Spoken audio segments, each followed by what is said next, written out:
اور طلاق والی عورتیں 3 حیض تک اپنے تئیں روکے رہیں، اور اگر وہ اللہ اور روز قیامت پر ایمان رکھتی ہیں تو ان کو جائز نہیں کہ اللہ نے جو کچھ ان کے شکم میں پیدا کیا ہے اس کو چھپائیں، اور ان کے خاوند اگر پھر موافقت چاہیں تو اس مدت میں وہ ان کو اپنی زوجیت میں لے لینے کے زیادہ حقدار ہیں، اور عورتوں کا حق مردوں پر ویسا ہی ہے جیسے دستور کے مطابق مردوں کا حق عورتوں پر ہے،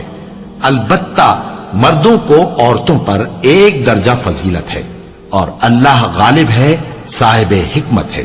طلاق صرف 2 بار ہے، یعنی جب 2 دفعہ طلاق دے دی جائے تو پھر عورتوں کو یا تو بطریق شائستہ نکاح میں رہنے دینا ہے یا بھلائی کے ساتھ چھوڑ دینا، اور یہ جائز نہیں کہ جو مہر تم ان کو دے چکے ہو اس میں سے کچھ واپس لے لو۔